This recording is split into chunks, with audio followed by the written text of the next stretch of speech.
What if I told you the greatest basketball player of all time didn't even make his high school team? He was told, "You're not good enough," and he believed it. Alone in his room, he cried. But that same boy would one day win 6 NBA titles, 5 MVPs, and build a billion-dollar brand known in every country on earth. How do you go from rejection to legend? From crying in silence to becoming a global symbol of greatness, obsession, and the power of refusing to quit? In this episode, you won't just hear a story. You'll learn English through it, one chapter at a time, from failure to flight. Did you know? He was cut from his high school team at 15. He retired from the NBA twice. He even played professional baseball just for his dad. He scored 63 points in a playoff game while injured. And today, his shoes sell over $5 billion per year. 5 billion? Here's what he said, not me. "I've missed over 9,000 shots, lost nearly 300 games, missed 26 game-winning shots. I've failed again and again, and that is why I succeed." So now the question isn't about Michael. It's about you. What can you learn about English mindset and yourself from the greatest comeback story ever told? Stay with me, and by the end, you won't just understand the language. You'll feel the lesson. Let's begin.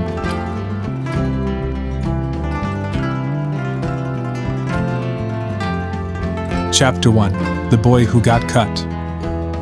Michael Jordan was born in Brooklyn, New York, but grew up in Wilmington, North Carolina. He wasn't born tall, strong, or dominant. In fact, he was just a regular kid, shy, competitive, and full of fire. His parents, James and Dolores Jordan, raised him with discipline, faith, and hard work. His father worked at a factory. His mother worked at a bank. They were tough, but loving. Michael loved sports. He played baseball, football, and basketball. But basketball? That was something different. He didn't just play it, he lived it. At 15 years old, he tried out for the varsity team at Laney High School. He gave everything. Hustled, defended, scored. He was sure he'd made it. Then came the list. His name wasn't on it. He had been cut, rejected. They told him he was too short, too raw, not ready. Michael locked himself in his room and cried. It wasn't just about the game. It was about being told, "You're not enough." But that moment didn't break him. It built him. The next day, he got up earlier, trained harder, practiced longer. He turned pain into power. Every shot he missed, every game he lost, became fuel. He joined the junior varsity team instead, and something changed. He dominated. He scored more, defended better, and outworked everyone. That rejection became the moment that made the legend. His coach would later say, "Michael never forgave us for cutting him. And thank God he didn't. That fire, it never went out." He started to grow, literally. In just 1 year, he shot up 4 inches. Now taller, stronger, and more focused than ever, Michael became unstoppable in high school. By senior year, college scouts were everywhere. He was now on every list. The same boy who was cut was now getting offers from the biggest programs in the country. He chose the University of North Carolina, UNC. It wasn't the flashiest choice, but it was the smartest. He was ready, and the world was about to notice. So what's the lesson here? Failure isn't the end. Rejection is information. And sometimes, the no you get today is just the beginning of your next level. Vocabulary highlights. Varsity, the main sports team at a high school or college. Scout, a person who looks for talented players. Cut, to be removed or rejected from a team. Fuel, something that gives energy or motivation. Dominated, completely outperformed others. Quick quiz, Chapter 1. What sport did Michael love most? What happened when he first tried out for his high school team? What did he do after being cut? What does fuel mean in this story?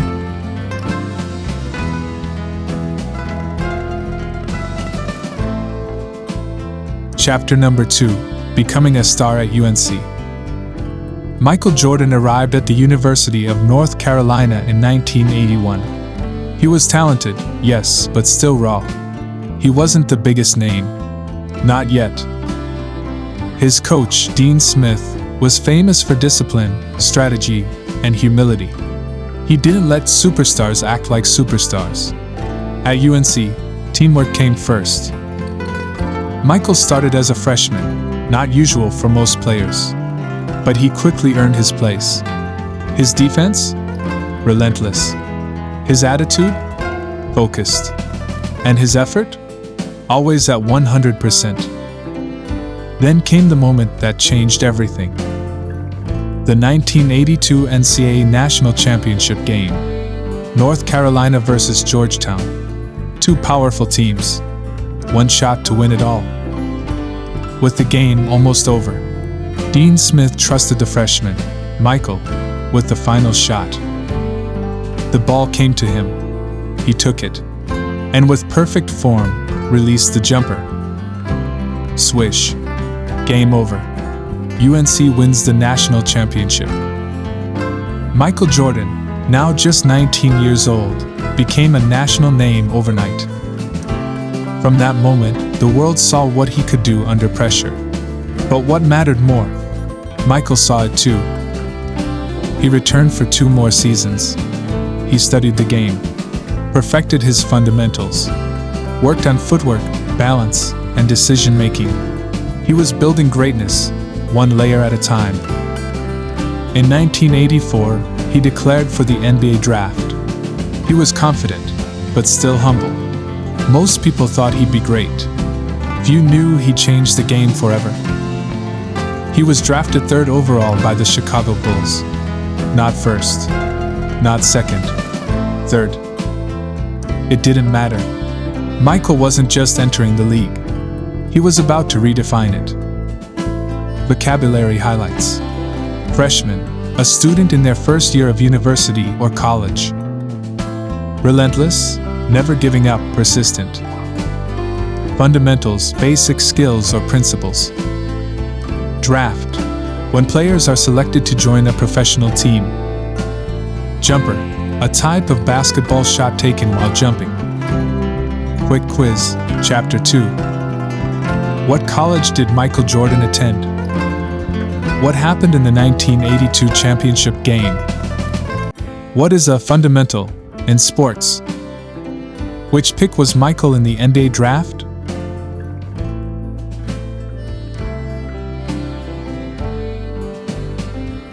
Chapter number 3, Entering the NBA Jungle. In 1984, Michael Jordan entered the NBA draft, and everything changed. He was picked 3rd overall by the Chicago Bulls. Not first, not second, 3rd. The teams who passed on him would spend the next 20 years regretting that decision. Michael arrived in Chicago with something to prove. He didn't walk into the league like a star. He walked in like a soldier, ready to fight. The NBA in the 80s was tough. Hard fouls, big egos, bigger expectations. And Michael? He didn't flinch. In his very first season, he averaged over 28 points per game. He wasn't just good, he was electric. Fans packed arenas just to watch him jump. He moved like lightning. He floated like a feather. They started calling him Air Jordan. Still, it wasn't enough. The Bulls were a weak team at the time. No titles, no identity. Michael was scoring, but they weren't winning. So he went back to work. Early mornings, late nights, weights, drills, discipline, while others rested. Michael sharpened his edge. Then came the injury. In his second season, Michael broke a bone in his foot. He missed 64 games. Some said he should rest longer. He said no. He begged to play again. He wanted to compete, even if it meant pain. And when he returned, he exploded. In the 1986 playoffs, he dropped 63 points on the Boston Celtics, one of the best teams ever.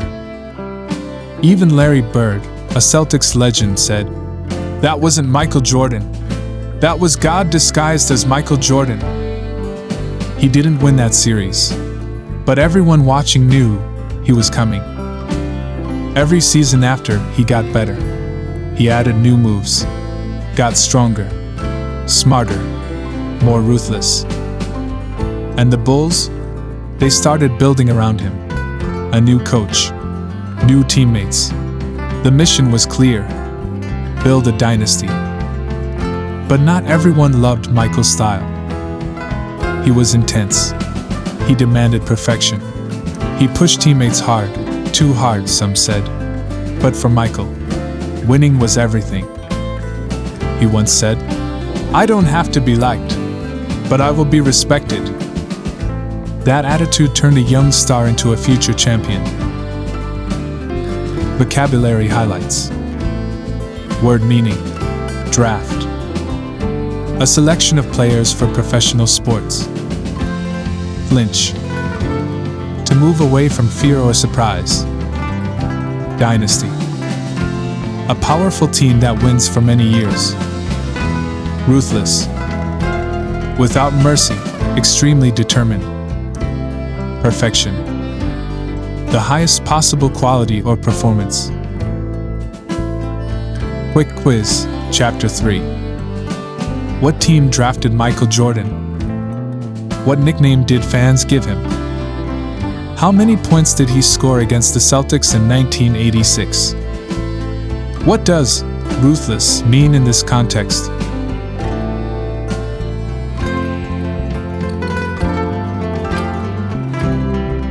Chapter number 4, Dominance and Doubt. By the late 1980s, Michael Jordan wasn't just a player. He was a force of nature. He led the league in scoring. He had the highest vertical jump. He made the impossible look normal. But the one thing he didn't have was a ring. The Bulls kept losing in the playoffs, again and again, mostly to one team, the Detroit Pistons. They called it the Jordan Rules, a defensive strategy. That meant hit him hard, double team him, exhaust him. They didn't want to stop the player. They wanted to break the man. But Michael didn't complain. He trained harder, got stronger.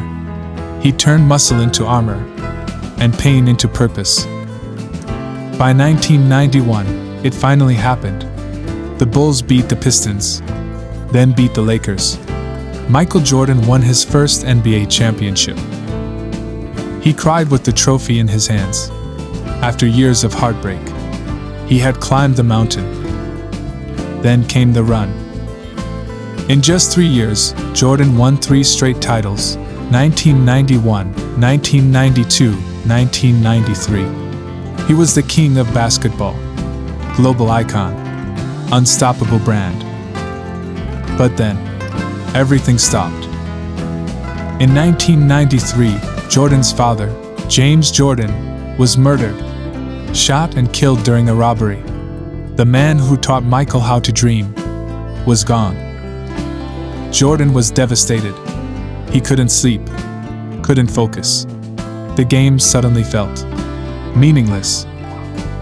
So he walked away. He retired from basketball.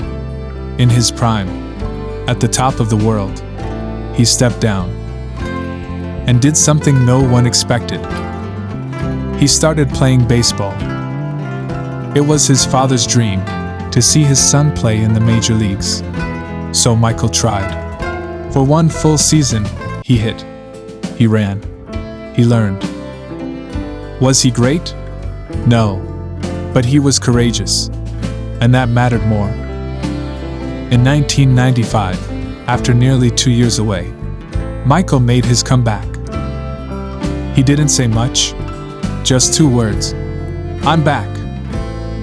And just like that, the Bulls were back too. Jordan trained harder than ever. His body was older, but his mind was sharper. He had seen pain. Now he was ready to win again. By 1996, the Bulls were unbeatable. They won 72 games, a record at the time.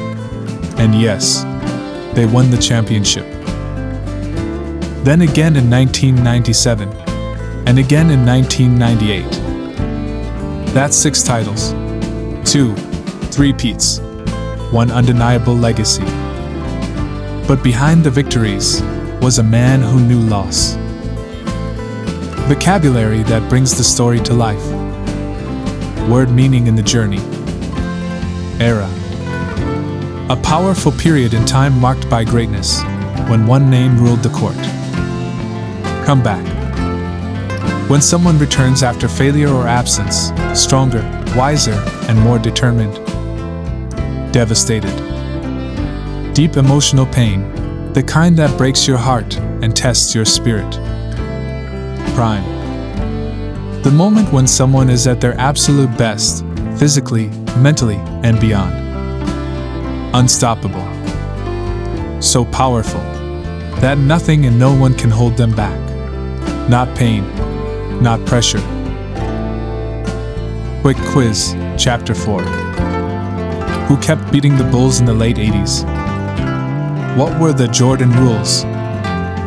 Why did Michael retire in 1993?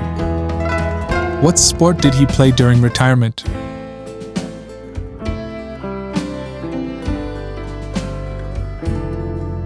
Chapter number 5. The Comeback and the Legacy. It's 1996.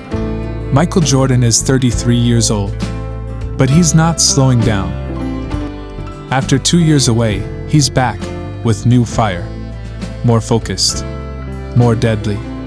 And now, he has help. The Bulls have rebuilt. Scottie Pippen is still there. But now they've added Dennis Rodman, a defensive beast. They become the strongest team in the NBA. Jordan leads them to 72 wins in a single season, a new NBA record. Then, the championship. Again. But this title feels different. Because now, he's not just winning for himself. He's winning for his father. He points to the sky after the victory. No words. Just love. Just memory. Then, they do it again in 1997, and again in 1998. That final season was brutal. Tired bodies, broken teammates, drama with coaches and owners. But Michael? Still unstoppable. The 1998 NBA Finals. Bulls vs. Utah Jazz. Game 6. The clock is ticking. Jordan steals the ball. Dribbles up court. One defender in front. One last shot. For everything. He crosses over. Stops. Pulls up. Shoots. Swish. Game over. Chicago Bulls, 6-time champions. That was the shot. The one that sealed the legend. The final chapter. Or so we thought. In 1999, Jordan retired for the second time. He walked away again, this time on top. Nothing left to prove. But still, he came back. In 2001, at age 38, Jordan joined the Washington Wizards. Not for fame, not for rings, but to teach, to guide, to lead the next generation. He played 2 more seasons, scored over 40 points at age 40. Then, he retired for the final time. But Jordan's story didn't end on the court.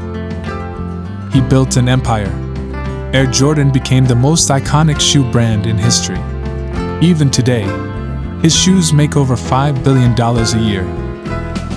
He became the first NBA player to own an NBA team, the Charlotte Hornets. He became a businessman, a philanthropist, a symbol. Jordan's legacy isn't just about basketball. It's about excellence, focus, fire, failure, and fighting back every time. He once said, "Some people want it to happen. Some wish it would happen. Others make it happen." Michael Jordan made it happen. Vocabulary highlights. Word meaning. Comeback. A return to form after a break or setback. Legacy. What someone leaves behind. Philanthropist. A person who gives to charity or community. Crossover. A basketball move to fake out a defender. Unstoppable. Cannot be defeated or slowed down. Quick quiz, Chapter 5. How many total championships did Jordan win? What was the final shot moment? What team did he play for in his final years? What does legacy mean in this context?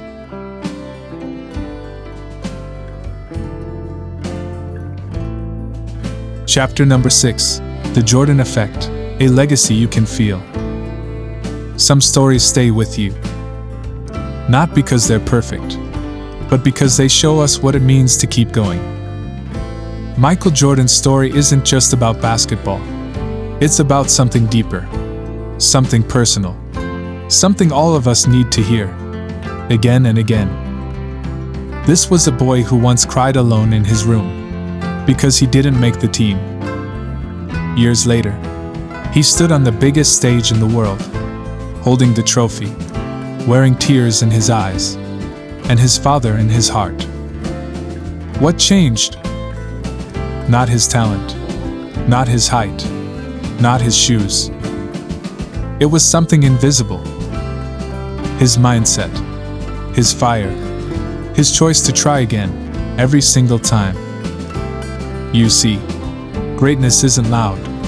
Sometimes, it starts in silence, with failure, with fear, with the quiet decision, "I'm not giving up today." That's the heart of Michael Jordan, and that's the gift you've just received by learning through his story. This journey wasn't just English. It was energy, emotion, empowerment. You've learned over 50 new words, not in a list, but in a life. Through fear, through fight, through flight. And more than that, you've proven something powerful. You can learn English in a way that feels real, that feels alive, that sticks. What you've learned. New vocabulary in every chapter, like resilience, comeback, legacy. Powerful phrases you can use in real life. The rhythm and emotion of spoken English. And a deeper connection to how greatness sounds. Questions to carry with you. What part of Michael's story felt closest to your own? What will your "I'm back" moment be? What's one thing you'll do today to take one step forward? Because if Michael could come back, after loss, after doubt, after the world told him no, so can you. So can you. Final words. Learning a language isn't just learning new words. It's learning new ways to live, to think, to rise. So keep rising. Come back to this channel. Come back to these stories. Come back to yourself. Because your story might be the next one we tell. Thank you for learning English with me, through the heart of a legend. This was The Man Who Couldn't Fly, yet the Michael Jordan story. And you're flying already.